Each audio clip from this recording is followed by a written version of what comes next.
అందరికీ నమస్కారం. బృందావనం యూట్యూబ్ ఛానల్కి మరొకమారు స్వాగతం. నేను ఈ మధ్యనే మొన్న 9వ తారీఖే గోశాలకు వచ్చాను. రాగానే నా గురించి ఎదురు చూస్తున్నటువంటి ఒక 2 ఆవులు దూడలకి జన్మనివ్వడం జరిగింది. మనం సాధారణంగా పెయ్యని అంటే ఫిమేల్ని కోరుకుంటాము, కానీ ఈ ఆవుకున్నటువంటి విశిష్ట దృష్ట్యా దీని నుంచి ఒక మగదూడని ఆశించాము. మనం కోరుకున్నట్టుగానే మగదూడనిచ్చింది. అదేంటంటే తల ఎందుకు విసురుతుందంటే దాని దూడని మనం ఏమన్నా చేస్తానేమో అని చెప్పి భయపడి కదులుతుంది. దీని యొక్క విశిష్టత గురించి మీకు చెప్తాను. దీని పేరు రూప.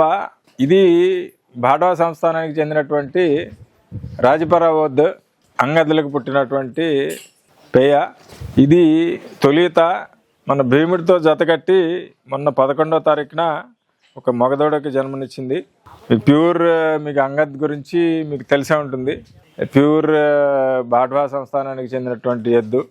దాని నుంచి ఒక ఆవు వచ్చిందనుకోండి, ఆవు అంతటితోటి సరి దానికి పుట్టేవి కూడా వంశాన్ని వృద్ధి చేస్తే, కానీ అదే మగదూడ అనుకోండి అనేక తరాలుగా అనేక మంచి జెనెటిక్స్ని ఇస్తూ ఉంటాయి.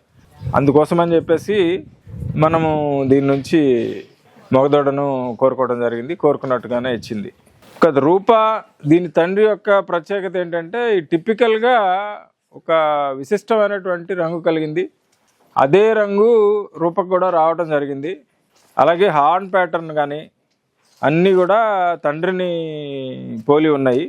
పుట్టిన దూడకి మనము అన్ని లక్షణాలు కూడా తల, ఆ చెవి, అలాగే ఆ ఎత్తు కానీ ఇట్లాంటివన్నీ కూడా మంచి లక్షణాలతో పుట్టింది. కానీ మనం ఖచ్చితమైన లక్షణాలు మాత్రము 1 సంవత్సరం దూడ వయసు వచ్చేటప్పటికి కొంతవరకు మనకు తెలుస్తుంది. 3 సంవత్సరాల వయసు వచ్చేటప్పటికి హార్న్ పూర్తిగా ఏర్పడి, హార్న్, ఫేసు, అలాగే చెవి అన్నీ పూర్తిగా ఏర్పడి పర్ఫెక్ట్గా అన్ని లక్షణాలు పుణికిపుచ్చుకుందా లేదా అనేది మనకు తెలుస్తుంది. కానీ మనకి దీని వంశ చరిత్రను బట్టి మా గురువుగారికి ఆల్రెడీ దీని ఫోటో పంపించడము, దీని గురించి వారి యొక్క అభిప్రాయం అడగటము జరిగింది. వారు ఖచ్చితంగా మంచి బుల్ అవుతుందనేసి వారు ఆశీర్వదించారు. సో ఇది దీని తల్లితోటి మనకి రాజపరావు తోటి ఇది మనకి చిన్న దూడగా వచ్చింది. నాకు అలా చూస్తుండగానే సంవత్సరాలు గడిచిపోయినాయి. ఇది కూడా తల్లి అయింది.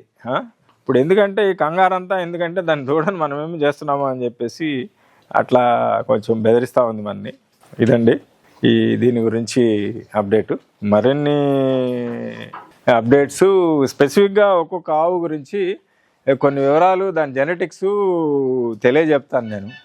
అంటే మనము చేసేది జెనెటిక్ ఇంప్రూవ్మెంట్ ప్రోగ్రామ్ కాబట్టి టైమ్ అండ్ అగైన్ అంటే టైం గడుస్తున్న కొద్దీ ఏది ఎలాగా చిన్నప్పుడు ఎలా ఉంది, ఈ స్టేజ్లో ఎలా ఉంది, కొంతకాలం పోయిన తర్వాత ఎలా ఉండబోతుంది, మన హార్డ్ ఇవాళ ఉన్న రూపం ఏంటి, రేపు ఏ రూపానికి సంతరించుకోబోతుంది, అన్నీ అలాగా సంవత్సరానికి ఎన్ని దూడలు వస్తున్నాయి, ఇలాంటి అప్డేట్స్ అన్నీ కూడా నేను టైం టు టైం మీకు షేర్ చేస్తూ ఉంటాను.